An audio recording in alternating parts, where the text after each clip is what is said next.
Assalamualaikum warahmatullahi. Dapur, sumur, kasur. Kasur, sumur, dapur. Seolah-olah wanita terpaut dengan 3 itu tadi. Seolah-olah wanita tidak bisa berbuat lebih banyak daripada itu. Bahkan di tengah masyarakat jahiliyah, bayi perempuan mendatangkan aib sehingga mereka lalu dikubur hidup-hidup.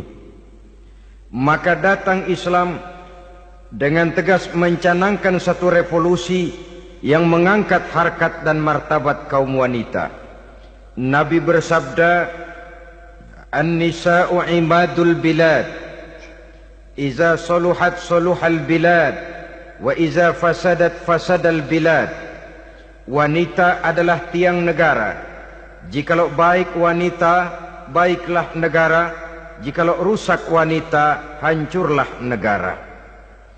Dalam berbagai ayat Al-Quranul Karim menjelaskan tentang wanita dan peranannya. Al-Quran bercerita tentang Siti Hawa. Al-Quran bercerita tentang anak perempuan Nabi Adam, Iklimah dan Labuda, yang menyebabkan Habil dan Qabil saling berbunuh-bunuhan. Al-Quran menceritakan bagaimana ibunya Nabi Musa mendapat wahyu untuk menghanyutkan anaknya di hilir sungai Nil. Al-Quran bercerita tentang Siti Maryam, ibu daripada Nabi Isa. Al-Quran bercerita tentang 2 putri Nabi Yusuf, yang akhirnya salah satunya menjadi istri daripada Nabi Musa. Pun Al-Quran bercerita tentang Ratu Balkis, seorang wanita yang menjadi penguasa di negeri Sabah, yang demikian besar pengaruhnya dan wawasannya. Dan banyak lagi Al-Quran menceritakan keadaan kaum wanita, sampai-sampai dalam Al-Quran ada satu surah yang dinamakan surah An-Nisa. Ini seluruhnya berarti bahwa Al-Quran telah menempatkan kaum wanita dalam satu posisi yang mulia dan terpuji. Al-Quran memberikan emansipasi, bahwa wanita berhak mengejar kemajuan sebagaimana halnya kaum laki-laki. Tetapi sungguh pun demikian, Al-Quran tetap memberikan batasan-batasan sepanjang emansipasi itu tidak bertentangan dengan kodrat kewanitaan itu sendiri.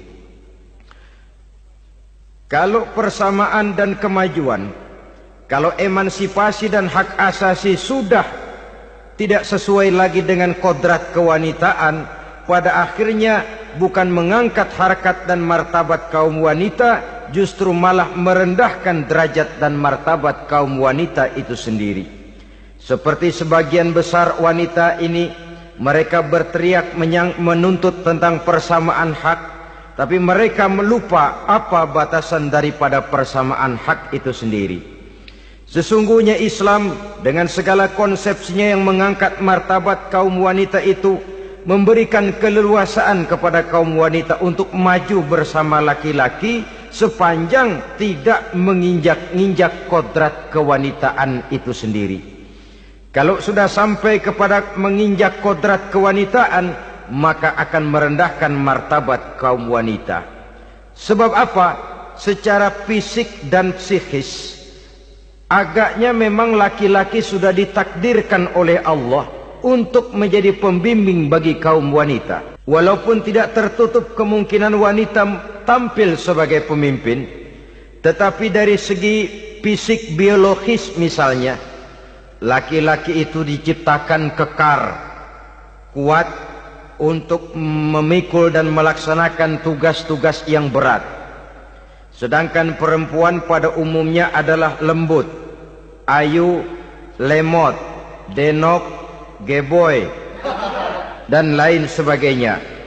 Maka kalau kita baca sejarah, Allah itu belum pernah mengutus rasul perempuan. Semua rasul laki-laki. Sebab apa?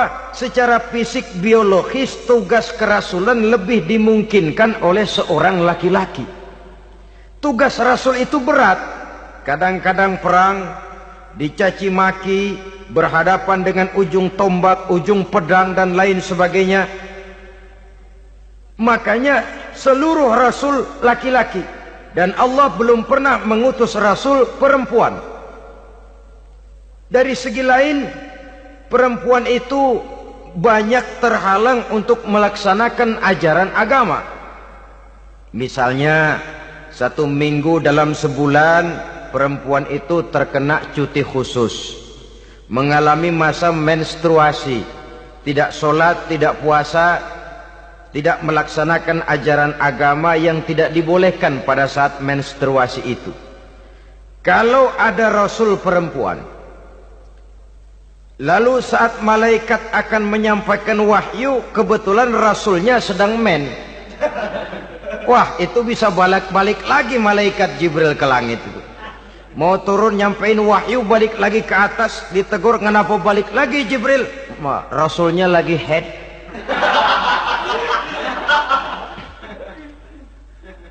Atau pada saat agama dalam bahaya, agama dalam hinaan, agama dalam ancaman, rasulnya perempuan kebetulan sedang hamil besar. Apa lalu perang ditunda? Pengumuman perang ditunda saja sampai rasul melahirkan. Tentu lebih tidak mungkin lagi. Secara fisik biologis, laki-laki lebih memungkinkan untuk melaksanakan tugas kerasulan ini. Maka seluruh rasul yang diutus Allah adalah laki-laki. Saudara hadirin yang saya muliakan, sungguh pun demikian, Islam itu mengangkat martabat wanita sedemikian tinggi sebagai tiang negara yang menentukan jatuh dan bangunnya negara, yang ikut mewarnai bahkan menjadi warnanya suatu negara. Walaupun peranannya memang tidak begitu kelihatan, tapi sesungguhnya amat sangat menentukan. Oleh karenanya, secara umum, emansipasi yang digariskan oleh Islam, emansipasi yang tidak bertentangan dengan kodrat kewanitaan di berbagai aspek kehidupan. Kalau sekarang emansipasi ini kelihatannya sudah salah pasang, salah kaprah. Bahkan belum lama kita menyaksikan bagaimana ada binaragawati. Di zaman sekarang perempuan sudah mulai angkat besi. Saya mulai mikir kalau perempuan sudah pada angkat besi, ini sudah tanda suaminya udah deket dibanting-bantingin ini. Tahun-tahun mendatang mungkin akan menyusul perempuan mulai narik becak.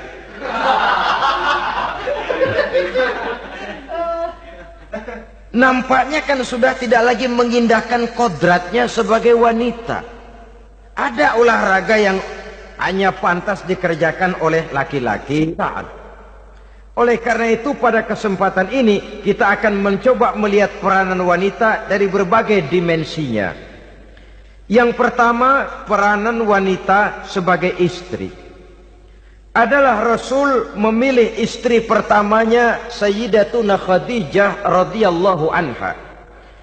Kalau pilihan utama beliau pertama kali nikah dengan Siti Khadijah, jelas itu pilihannya bukan karena kecantikan. Kenapa? Beliau nikahi Siti Khadijah dalam usia 40 tahun Khadijah dan 25 tahun Rasul. Statusnya janda pula. Kalau beliau seorang pemburu kembang, pemburu bunga, kenapa mesti nikah dengan janda berumur 40 tahun? Sedangkan beliau waktu itu masih berumur 25 tahun. Apa sasaran utamanya? Bisa kita lihat nanti. Setelah beliau diangkat menjadi Rasul, ternyata Khadijah lebih daripada seorang istri, beliau masuk ke dalam staf Nabi. Orang lain beliau belum beriman, beliau malah beriman lebih dahulu sebagai perempuan pertama yang masuk Islam. Orang lain memusuhi Nabi, beliau malah mengorbankan hartanya untuk membantu perjuangan Nabi. Istri setia semacam ini, dengan peranannya sebagai istri yang sedemikian rupa, memberikan andil yang sangat besar bagi kesuksesan dan keberhasilan seorang suami. Yakinlah saudara, tidak ada seorang suami bisa meraih sukses yang besar, jadi apapun dia, profesi apapun yang dipegangnya, apa dokter, apa insinyur, apa pejabat pemerintah, apa politikus, apa ekonom, apa budayawan, apa kiai, apa mubalik, tidak ada yang bisa meraih sukses yang besar tanpa peran serta istrinya, walaupun tidak begitu kelihatan dan nampak oleh pandangan mata yang zahir.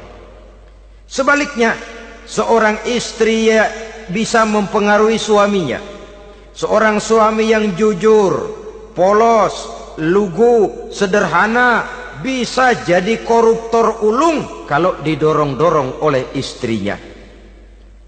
Seorang istri Pak Lurah memang tidak ikut mengatur kelurahan, tapi dia bisa mewarnai suaminya.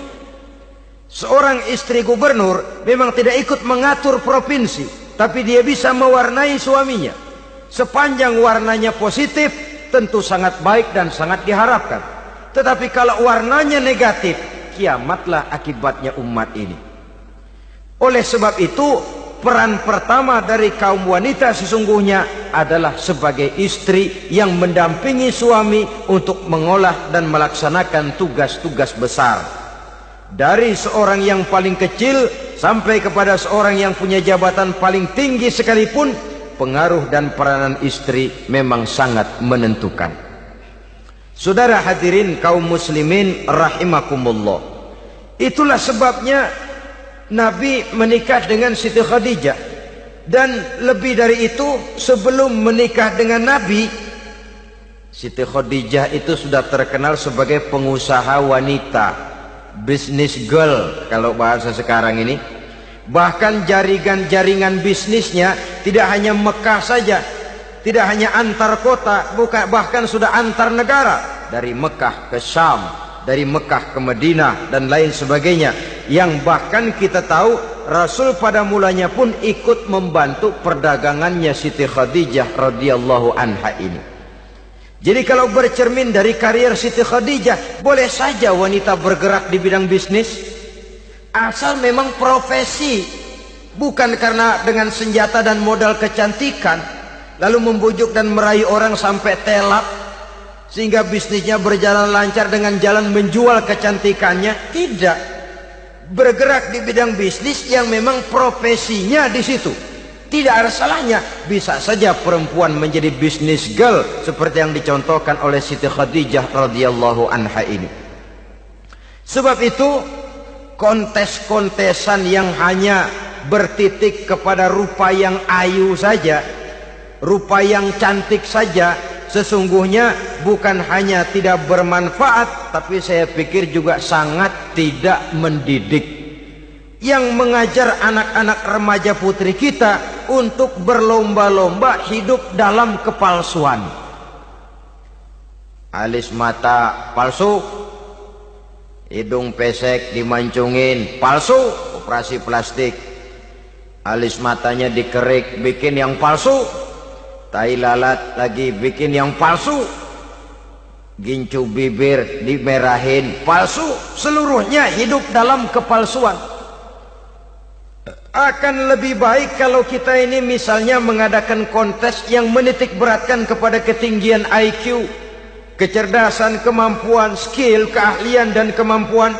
Tidak hanya dititik beratkan kepada rupa yang ayu dan cantik semata-mata. Sebab di samping manfaatnya diragukan, juga sangat tidak mendidik buat generasi yang akan datang. Terutama ibu-ibu, peran utama wanita sesungguhnya adalah sebagai istri mendampingi suami dalam melaksanakan tugas-tugas besar. Satu hari, serombongan ibu-ibu pernah datang menghadap Rasul mengajukan satu resolusi, protes kalau bahasa kita sekarang. Ya Rasul, ada apa bu?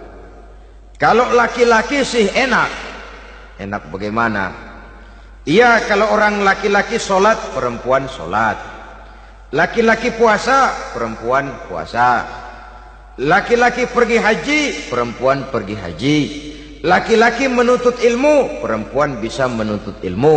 Tapi kalau laki-laki pergi jihad, perang membela agama, kami perempuan tidak bisa ikut jihad perang di medan pertempuran. Padahal pahala jihad sangat besar. dan kami ingin mendapat pahala jihad. Tidak adil kalau begini ya Rasul, izinkan kami pergi jihad. Ini perempuan di zaman Rasul. Kalau ada kebaikan tidak bisa ikut, rasanya rugi bukan main, lalu protes. Apa jawab Rasul? Beliau senyum. Ibu-ibu jangan khawatir. Walaupun ibu-ibu tidak maju ke medan perang, ada ibadah yang pahalanya sama dengan pahala jihad itu. Apa ya Rasul? Beliau menjawab, jihadukunna fi baitikunna. Jihadnya ibu-ibu, jihadnya kaum wanita adalah di rumah tangganya sebagai istri.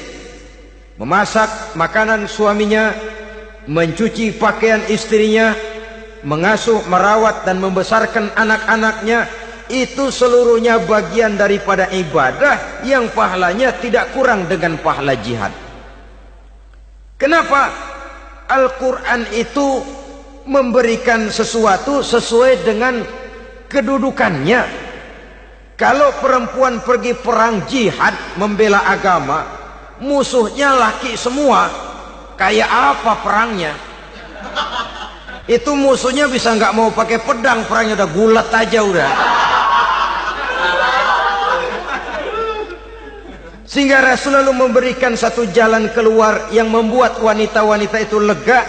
Jihadukunna fi baitikunna. Ibu-ibu sih tidak usah khawatir, jihad ibu adalah di rumah tangga ibu-ibu semua. Sejak bangun tidur sampai tidur kembali, nyaris kaum ibu itu 24 jam pekerjaannya. Sebagai istri, dia melaksanakan jihad di rumah tangganya. Peranan wanita yang pertama adalah sebagai istri, yang walaupun tidak kelihatan dan menonjol seperti halnya laki-laki, tapi sangat mewarnai, bahkan menjadi warna dari tugas apapun yang dihadapi oleh suaminya. Dulu ada seorang orator, kalau pidato hebat bukan main. Kalau dia bernada gembira, semua orang senyum.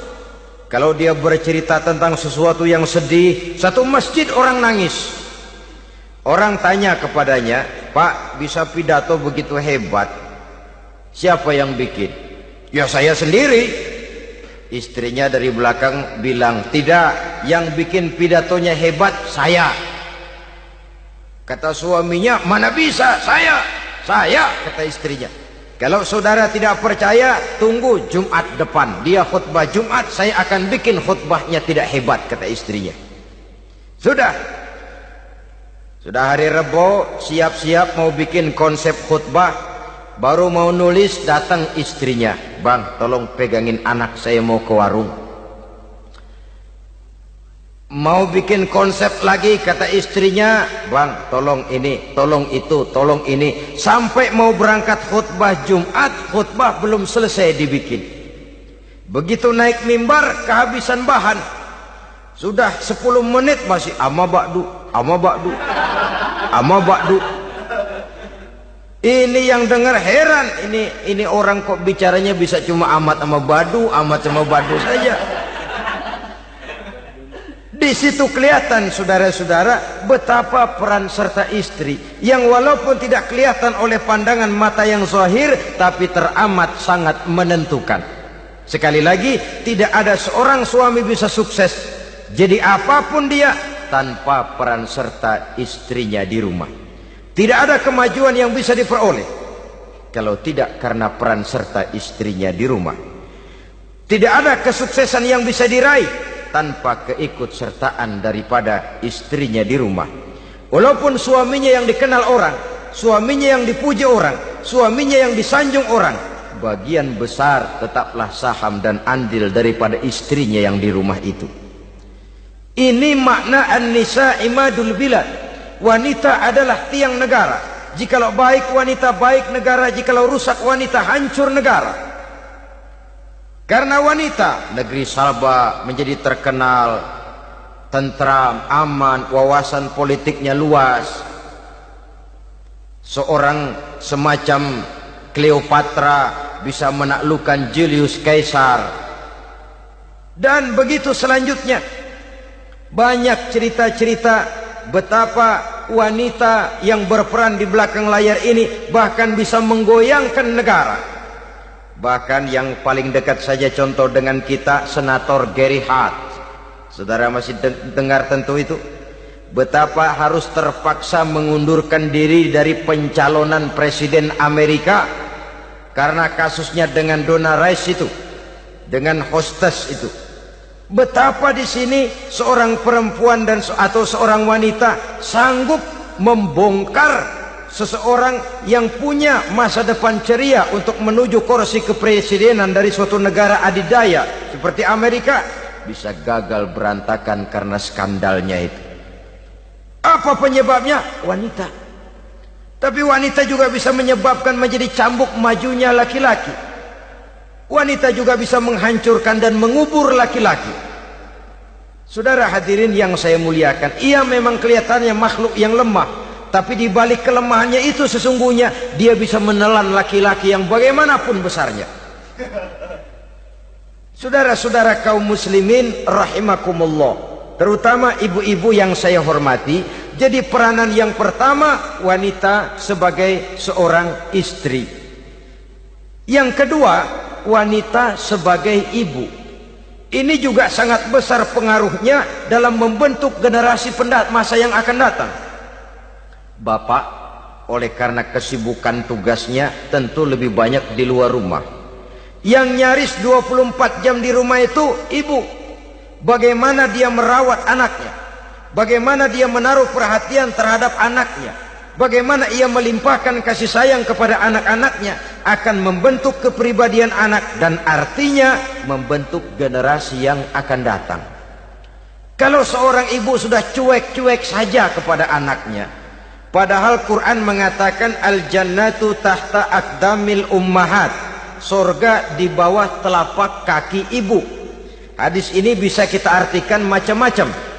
Pertama, anak tidak akan mendapat kebahagiaan tanpa ridho daripada ibunya. Kedua, ibu adalah wanita agung yang harus ditaati. Ketiga, neraka atau surga anak bergantung kepada ibu, bagaimana dia mewarnai anak. Kalau ibunya cuek-cuek saja sama anaknya, dan sering jadi contoh klasik, kalau anak ayamnya beduk maghrib belum pulang, satu RT dicariin, hansip diundang, kalau perlu dan ramil dilaporin. Tapi kalau anak gadisnya jam 12 tengah malam belum pulang, ibu tenang-tenang saja Pak. Tidak tergerak dan tidak tertarik hatinya. Ya tentu tidak semua. Kalau sudah begitu, bukankah hakikatnya ibu sudah menciptakan neraka buat anaknya sendiri? Khalil Gibran dalam satu tamsil yang indah pernah mengatakan, kalau kita diberikan sebutir mutiara, sebutir intan, dan intan itu sebutirnya sebesar telur ayam, benda yang sangat langka dan berharga, tentu kita sayang intan atau mutiara itu. Kita jaga baik-baik, kita simpan dalam kotak, kotaknya kita kunci, kotak itu kita simpan di dalam lemari, lemarinya kita kunci lagi, lemarinya ada di dalam kamar, kamarnya pakai pintu, pintunya kita kunci lagi, kamar itu ada dalam rumah, rumahnya pakai pintu, dikunci lagi, kemudian rumahnya pakai pintu gerbang besar, gerbangnya juga digembok lagi. Untuk menjaga intan itu jangan sampai hilang, begitu usaha kita berlapis-lapis. Dan intan itu sudah diberikan kepada kita, kata Khalil Gibran. Apa dia? Anak-anak yang diamanahkan Allah kepada kita. Itu intan-intan mahal, itu mutiara-mutiara pilihan yang dititipkan dan diamanahkan untuk kita jaga sebaik-baiknya. Haruskah dia sia-sia di tangan kita? Haruskah dia merana jatuh di tangan ibu yang tidak punya tanggung jawab? Saudara hadirin yang saya muliakan, oleh karenanya peranan sebagai ibu ini sangat menentukan bagi pembentukan generasi yang akan datang. Salah ibu mengarahkan anak, akan lahir generasi mendatang yang tidak kita harapkan. Sehingga Nabi bersabda, kullu mauludin yuladu 'alal fitrah fa abawaihi yuhawwidanihi aw yunassiranihi aw yumajjisanihi. Setiap bayi dilahirkan dalam keadaan suci. Setiap bayi dilahirkan dalam keadaan bersih, tidak punya dosa. Islam tidak mengenal dosa warisan. Semua saja bayi lahir dalam keadaan suci dan bersih. Kalau demikian lalu bagaimana? Kata Nabi, ibu bapaknya lah yang kelak akan menjadikan anak itu sebagai Yahudi, yang kelak menjadikan itu anak itu sebagai Nasrani, atau menjadikan anak itu sebagai Majusi. Ibu bapaknya yang mewarnai anak. Ibaratnya anak itu kertas putih, mau ditulis tinta hijau warnanya hijau, mau ditulis tinta merah warnanya merah, mau ditulis tinta hitam pun warnanya hitam. Oleh karena itu pembentukan anak yang soleh secara mental sesungguhnya sudah diwarnai oleh kebiasaan ibu bapak dalam pergaulan di rumah tangganya secara mental. Sehingga dengan demikian saudara-saudara, salah kaprah ibu dalam mengarahkan anak-anaknya akan melahirkan generasi penerus yang sungguh-sungguh tidak kita harapkan, dan pada gilirannya akan membahayakan perkembangan bangsa dan negara, membahayakan kita sebagai suatu umat. Apalagi sekarang ini masih banyak orang-orang muslim, orang-orang tua muslim yang kadang-kadang menyekolahkan anaknya di sekolah yang membahayakan akidahnya, mematikan imannya, menghancurkan tauhidnya. Pokoknya asal bonafid keluar sekolah ada jaminan lapangan kerja. Perkara anak mau kafir mau murtad bukan urusan. Alangkah ironi dan sangat menyedihkan. Saudara-saudara yang saya hormati, jadi dari segi kaum wanita peranan ibu sangat besar. Dari segi anak, ketaatan kepada ibu, doa restu ibu akan membawa kepada kebahagiaan hidup. Doa ibu mustajabah, kutukan ibu manjur. Beberapa hikayat dan riwayat menjadi contoh dan tamsil buat kita betapa tidak ada satu kebahagiaan di dunia ini yang bisa ditegakkan tanpa doa restu daripada ibu. Pantas kalau dalam Al-Quran ada ummul kitab, ibunya atau induknya kitab. Tiap negara punya ibu kota, bapak kota tidak ada. Lalu lagi wawasan Nusantara disebut ibu pertiwi, bapak pertiwi kemana tahu. Saudara hadirin yang saya muliakan, lalu dalam peringatan hari-hari besar nasional ada yang namanya Hari Ibu. Hari bapak nggak pernah diperingati. Ada Hari Ibu, dan ibu itu pun ada Ibu Kartini, ada Ibu Dewi Sartika, dan macam-macam lagi yang seluruhnya merupakan refleksi dan gambaran betapa peranan kaum wanita di dalam kehidupan ini yang memang banyak mewarnai dan menjadi warna dari suatu kegiatan. Saudara-saudara kaum muslimin rahimakumullah, apabila yang pertama tadi kita melihat peranan kaum wanita sebagai istri, betapa ia berpengaruh besar dalam ikut menunjang keberhasilan dan kesuksesan suaminya. Kemudian pada peranannya yang kedua, wanita sebagai ibu di rumah tangga, betapa ia ikut membentuk, mempengaruhi, mewarnai dan membimbing kepribadian anak sebagai generasi penerus. Maka pada peranan yang ketiga ini kita akan melihat wanita sebagai social agent, sebagai penggerak kegiatan sosial di berbagai bidang kehidupan. Apakah itu bernama majelis taklim, apakah itu bernama perkumpulan dan yayasan-yayasan kemanusiaan, organisasi-organisasi yang bergerak di bidang pendidikan. Bahkan di zaman sekarang bukan hanya menjadi penggerak sosial, bahkan sudah banyak kaum wanita yang menggerakkan satu bangsa. Dunia mengenal Margaret Thatcher, dunia mengenal Indira Gandhi, dunia mengenal Bandara Naike, dunia mengenal Corazon Aquino, dunia mengenal Golda Meir dulu itu dari Israel. Dunia mengenal Imelda Marcos yang ambisius, tapi yang kemudian melangkah kepada jalan yang negatif dari tujuan semula.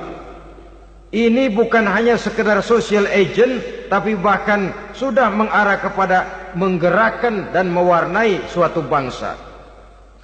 Islam membuka pintu ke arah itu.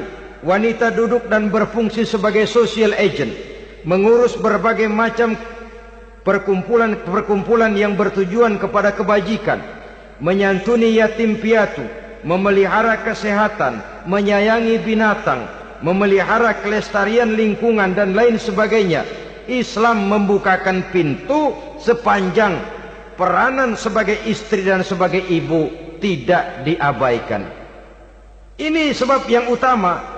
Salah seorang perempuan, kaum wanita, kalau terlalu aktif berorganisasi, terlalu aktif bermasyarakat, terlalu aktif dalam berbagai macam perkumpulan, lalu melupakan tugas utamanya sebagai istri dari suaminya, sebagai ibu dari anak-anaknya.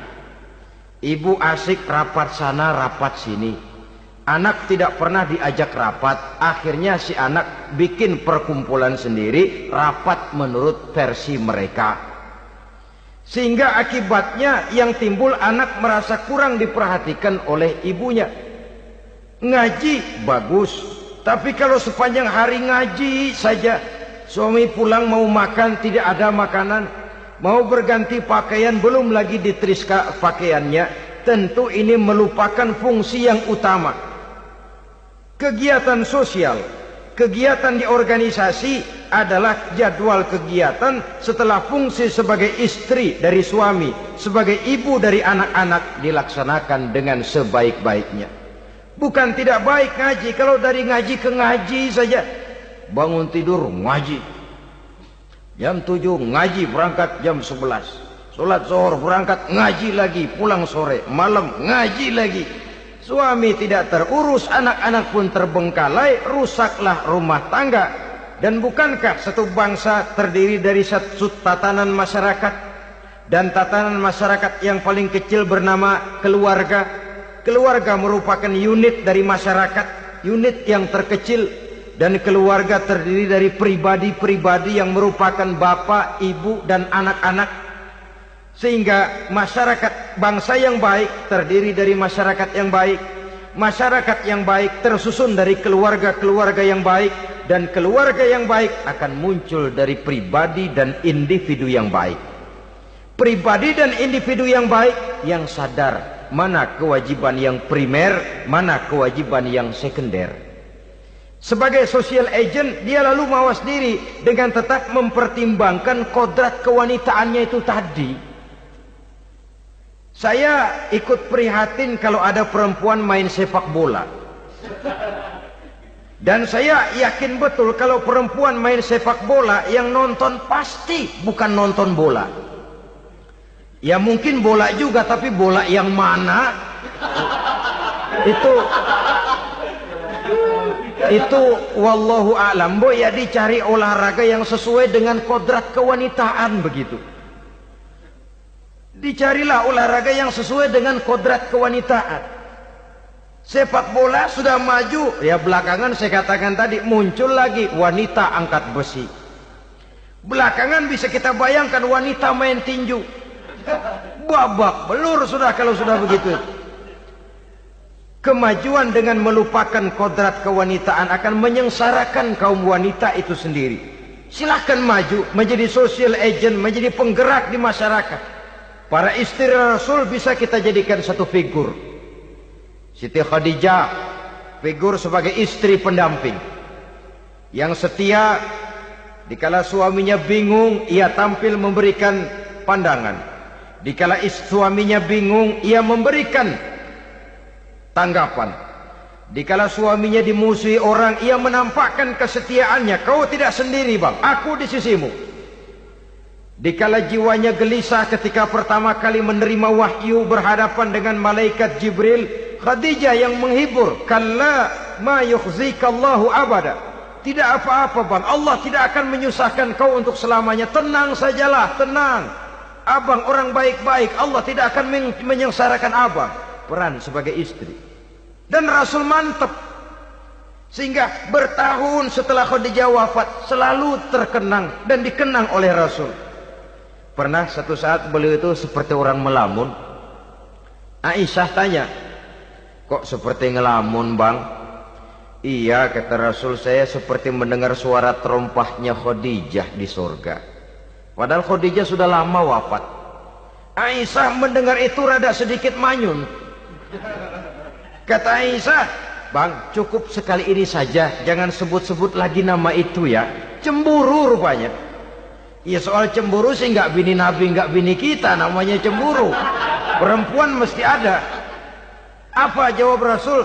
Ya Humairah, Aisyah, haruskah saya melupakan seseorang yang dikala orang lain memusuhi saya, dia mati-matian membela saya. Dikala orang lain mau membunuh saya, dikorbankan hartanya untuk membantu perjuangan saya. Mestikah saya melupakan orang yang begitu baik? Tidak, Aisyah. Sepanjang nafas masih ada, sepanjang itu saya tidak akan bisa melupakan Khadijah sayang. Peran sebagai istri Khadijah ini, peran sebagai istri. Suaminya bingung, istrinya memberikan hiburan. Kadang kan tidak, suami bingung, istri bingungan lagi. Ya sudah, mari ramai-ramai kita bingung sudah. Bukan mencari jalan keluar, yang sudah bingung malah ditambahin bingung lagi. Saudara hadirin yang saya hormati, lalu figur Siti Aisyah, muda, cantik, kreatif, cerdas.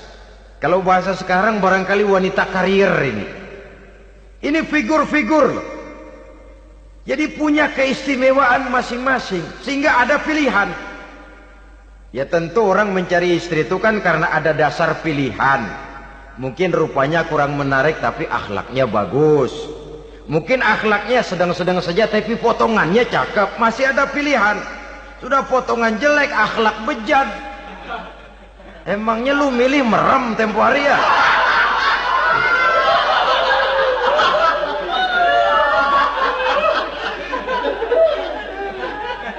Sudah nggak ada pilihan apa-apa. Lalu ada istri yang punya keistimewaan karena sifatnya yang sabar. Ada yang wataknya itu pemurah. Ada yang sifatnya itu belas kasih. Pendeknya, dari istri-istri Rasul kita bisa menemukan figur-figur wanita teladan. Sehingga keliru kalau kaum orientalis barat mengatakan Rasulullah itu katanya sesungguhnya adalah seorang seks maniak. Istrinya banyak. Oh, ini memang bajingan ini orientalis ini. Kalau Rasulullah itu seorang seks maniak, tentu yang dinikahinya itu pertama jelas gadis semua, yang kedua tentu cantik-cantik semua. Dari istri-istri beliau yang dikawininya dalam keadaan gadis cuma Siti Aisyah. Selebihnya janda. Apa pertimbangannya? Menyantuni yatim-yatimnya, mengayomi janda-janda yang ditinggal suaminya gugur di medan perang, untuk memperkuat keimanannya. Itu pilihan utama Rasul. Kita sekarang ini ya ngakunya sih ikut sunnah Rasul, cuma sunnahnya urusan kawin melulu. Ada duit sedikit, kawin maning, kawin maning. Ditanya orang kenapa kawin melulu, sih mas sunnah Rasul. Bukan main. Kalau sudah urusan kawin pahlawan betul sunnah Rasul. Padahal kawin lagi dalam Islam itu sungguh pun boleh, tapi tidak diperintah. Tidak diperintah, memang cuma boleh. Itu kalau dalam pesawat itu cuma semacam emergency exit lah ya. Yang tidak boleh sembarang waktu bisa dibuka. Kalau memang sanggup berlaku adil, tafadhol. Kalau tidak, satu juga nggak habis. Lagian saya kira perempuan itu kan cuma perbedaan rupa saja, perbedaan selera saja. Seperti singkong dengan sate, bedanya kan cuma di tenggorokan. Kalau sudah masuk ke perut, kenyangnya kan sama. Perempuan cuma berbeda dalam selera, rasanya barangkali ya, barangkali.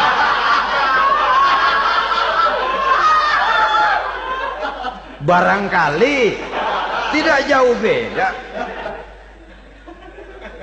Saudara hadirin, lah Islam ini mengatur. mengatur lewat pintu yang dinamakan nikah itu tadi, sehingga dengan demikian bisa dinikmati secara tenang, tentram. Tidak usah manusia ya, kucing saja. Coba lihat kucing. Kalau ikan dia boleh nyolong, kucing itu boleh curi, makannya nggak tenang kucing. Coba lihat ini. Asal dia nyolong ikan, makannya juga mindik-mindik. Matanya nengok kiri, nengok kanan. Ada sedikit gerusak, kabur. Secara nalurinya kucing tahu kalau ini ikan curian, makannya nggak tenang dia. Tapi kalau ikan kita kasih, kucing anteng, geledek juga nyamber, manteng aja dia. Nalurinya mengatakan ini ikan dikasih sama yang punya, tenang dia. Saudara hadirin yang saya hormati, orang juga gitu. Kalau hubungan suami istrinya sudah sah, diikat dengan akad nikah, tenang, anteng, nggak gerasak gerusuk, nggak kayak diubur-ubur maling, anteng aja. Dan yang ngintip juga buat cuek aja udah. Biarin aja dia ngintip, capek sendirilah.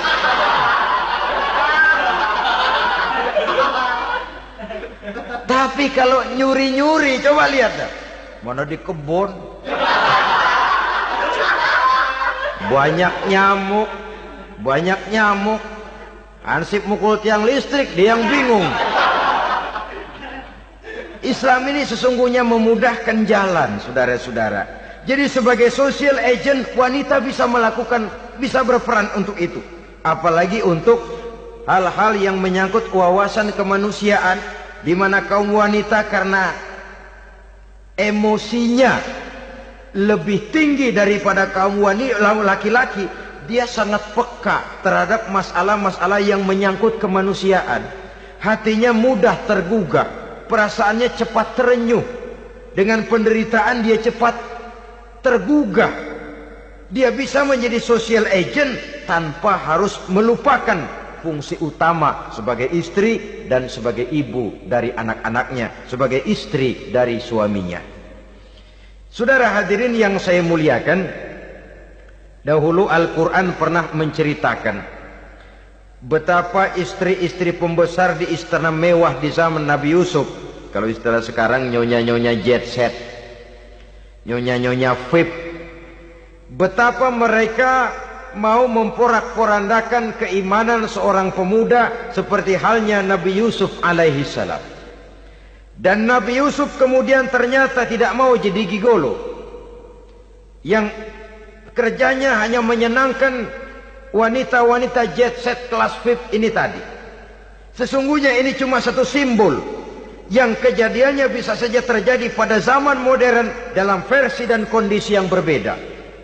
Namun bagaimanapun juga, wanita dengan peranannya sebagai social agent, sebagai penggerak masyarakat, sangat besar pengaruhnya dalam ikut mewarnai perkembangan suatu negara.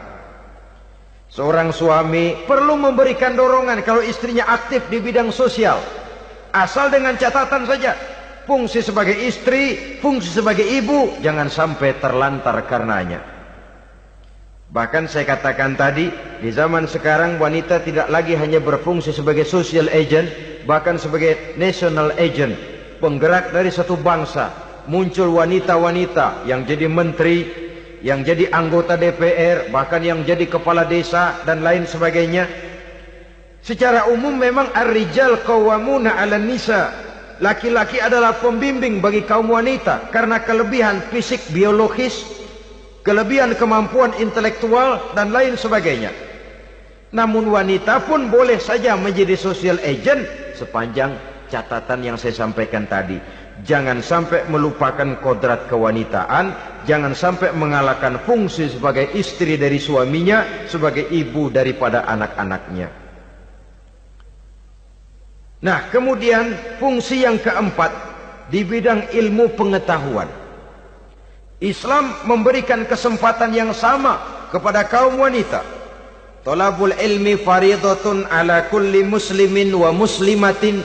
Menuntut ilmu itu wajib hukumnya bagi orang Islam, baik laki-laki maupun perempuan. Sampai dibentuk kalimat pengecuali khusus ini, muslimin wa muslimatin. bagi muslim laki-laki, bagi muslim perempuan. Dan alhamdulillah, kalau dulu di zaman Raden Ajeng Kartini, nasib perempuan berada di balik pintu yang digembok rapat-rapat, siklusnya berputar cuma sumur, dapur, kasur, kasur, sumur, dapur, dapur, sumur, kasur. Melingkar di situ satu saja peranan kaum wanita. Memberontak jiwa Raden Ajeng Kartini, menuntut persamaan bahwa wanita berhak maju sama dengan laki-laki. Entah Islam sejak 14 abad yang lalu sudah mencanangkan ini, menuntut ilmu wajib bagi laki-laki dan perempuan beragama Islam. Orang Islam baik dia laki-laki, baik dia perempuan, wajib menuntut ilmu. Ilmu dalam artian umum, tidak hanya sekedar fikih tauhidnya, ya di bidang kedokteran, di bidang teknik, di bidang hukum dan lain sebagainya. Ini yang perlu dibanggakan. Kalau perlu, ini yang perlu diadakan kontes. Kontes IQ. Wanita yang paling berprestasi di bidang ilmiah, wanita yang punya prestasi di bidang menjaga kelestarian lingkungan hidup, wanita yang punya prestasi menggerakkan sosial, menyantuni yatim piatu, memelihara kesehatan. Adakan kontes macam itu untuk mendorong. Ini enggak, kalau kontes yang diukur betis, bibir, pinggul, payudara, lubang hidung, ukur sekalian kita. Apa manfaatnya dan apa unsur pendidikan yang ada di dalamnya? Tidak menguntungkan, tidak mendidik, dan tidak membawa manfaat.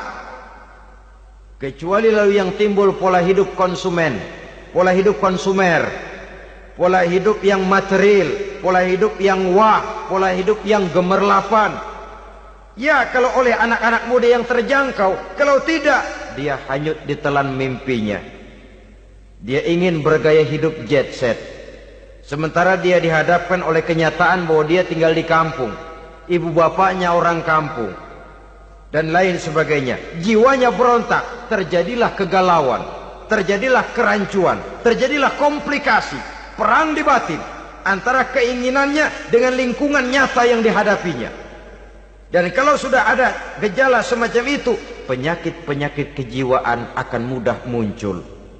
Ini gejala terutama buat orang-orang yang tinggal di daerah transisi. Kota besar bukan, kampung banget juga enggak. Daerah cekak. Akibatnya gayanya ya sering gaya enggak karu-karuan. Gaya kepalang tanggung jadinya. Saudara hadirin yang saya muliakan, akhirnya apa? Santri tapi lagunya kayak koboi. Koboi tapi sesungguhnya santri. Saudara hadirin yang saya hormati, maka di bidang ilmu pengetahuan wanita mempunyai peranan yang sangat besar. Dia bisa tampil dengan karya-karya ilmiahnya yang membawa manfaat bagi perkembangan agama, bangsa dan negaranya. Majulah kaum wanita dengan ilmu pengetahuan, tuntutlah ilmu seluas-luasnya.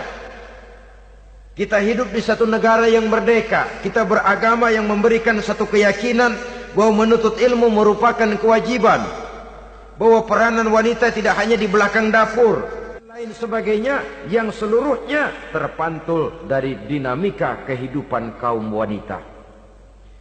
Saudara-saudara kaum muslimin rahimakumullah. Kemudian yang kelima, peranan wanita dalam bidang agama. Kita bersyukur sekarang ini gejalanya dimanapun pengajian, biasanya lebih ramai pengajian ibu-ibu dari bapak-bapak. Peringatan hari-hari besar keagamaan, biasanya lebih ramai ibu-ibu daripada bapak-bapak. Pengajian, ibu lebih ramai. Padahal kalau bicara sibuk, lebih sibuk ibu daripada bapak misalnya. Kalau sudah pengajian bapak-bapak, biasanya pengajiannya ramai cuma 3 giliran itu. Pembukaan, maulid, penutupan. Kalau sudah yang rutin pengajian tiap minggu, 3 pojok yang ngaji. Yang atu nguap, yang atu pules, yang atu ngiler. Saudara hadirin yang saya muliakan, ada badan kontak majelis taklim yang merupakan wadah daripada kegiatan ibu-ibu. Ada Ittihadul Muballighat, Persatuan Muballighat. Ada Persatuan Para Asatizah. Dan macam-macam lagi peranan ibu-ibu di dalam kehidupan beragama. Tapi sesungguhnya harus dimulai dari bagaimana si ibu mewariskan jiwa agama kepada anak-anaknya di rumah tangganya. Kalau itu gagal, dia mau melangkah ke masyarakat, dia sudah gagal sejak awal sesungguhnya. Keberhasilannya dia menata masyarakat akan mengakibatkan dia nanti bernasib seperti Nabi Nuh. Berhasil mengajak beberapa orang kafir mengikuti ajarannya, tapi gagal mengislamkan putranya sendiri Kan'an. Bukan tidak berusaha, tapi memang Allah sudah menghendakinya sedemikian untuk menjadi contoh buat kita semua. Yang penting orang tua berusaha dan berikhtiar. Kalau sudah berusaha dan berikhtiar, anak ternyata memang sulit diurus, barangkali memang fotokopinya Kan'an tuh anak. Ya orang tua kalau sudah berusaha, ya tawakallah. Jangan belum berusaha lalu berkata, jangan anak kita, anak Nabi aja ada yang bengal. Ngajar tidak mau, mengajar anak tidak mau, mendidik anak tidak mau, lalu mencontoh Nabi, salah kaprah namanya. Kaum wanita bisa berperan di dalam agama.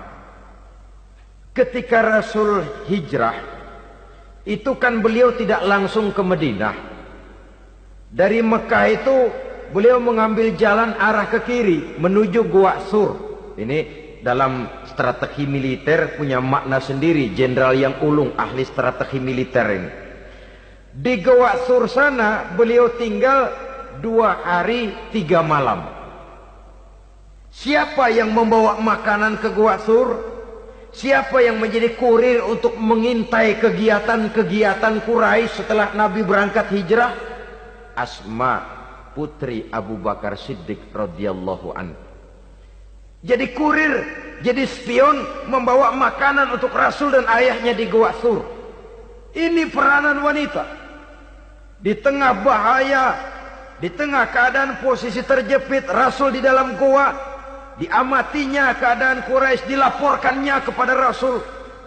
Jasa seorang wanita bernama Asma, putri dari Abu Bakar Siddiq radhiyallahu anhu.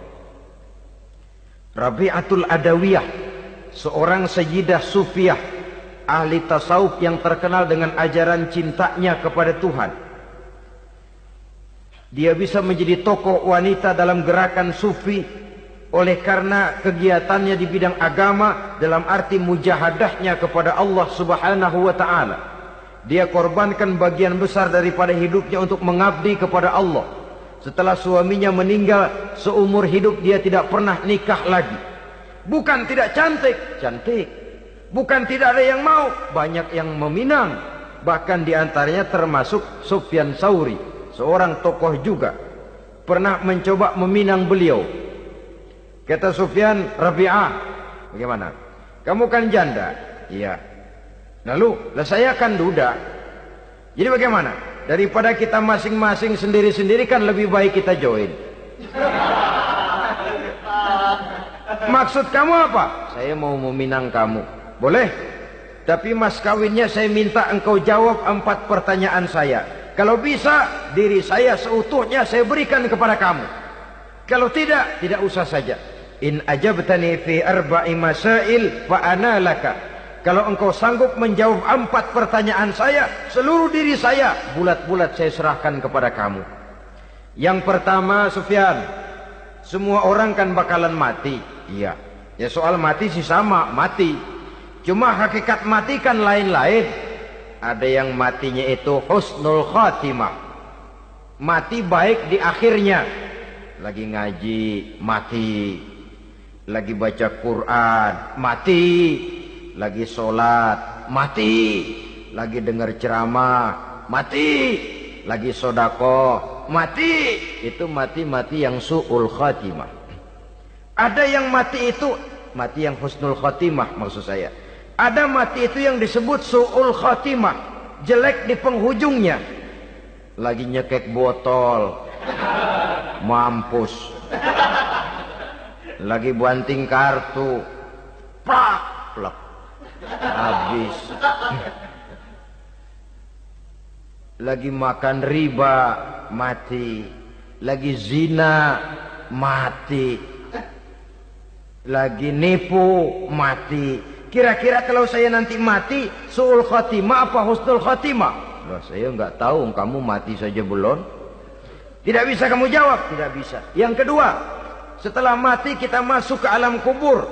Di kubur kita akan dapat nikmat kubur atau azab kubur. Hari itu kira-kira saya dapat nikmat apa dapat azab? Saya tidak tahu. Di padang mahsyar setelah ditimbang kita dapat kitab di tangan kanan kalau baik, di tangan kiri atau dari belakang kalau jahat. Hari itu saya dapat kitab di tangan kiri apa tangan kanan? Saya nggak tahu. Yang keempat, orang akan lewat di atas sirat. Yang selamat sampai surga, yang celaka sampai ke neraka. Kira-kira saya yang selamat apa yang celaka? Wah, kata Sofyan, gua nggak tahu, udah butak dah lempangan itu deh. Kalau kau tidak tahu, Sofyan, tidak bisa jawab 4 pertanyaan ini, maaf saja, lamaranmu saya tolak dan saya tidak akan nikah. Ini yang saya khawatir. Maka dia terkenal sebagai Sayyidah Sufiyah, tokoh wanita dalam dunia sufi. Dan artinya wanita bisa berperan banyak dalam bidang agama, sebagai pengasuh majelis taklim, sebagai pengasuh yatim piatu, sebagai gerakan-gerakan keagamaan yang positif dan lain sebagainya. Ini dimungkinkan karena Islam menunjang harkat dan martabat kaum wanita. Maka majulah kaum wanita Islam Indonesia dengan tetap menjaga kodrat kewanitaannya. Inilah yang kita sampaikan pada kesempatan ini. Terima kasih atas segala perhatian. Mohon maaf atas segala kekurangan. Wassalamualaikum warahmatullahi wabarakatuh.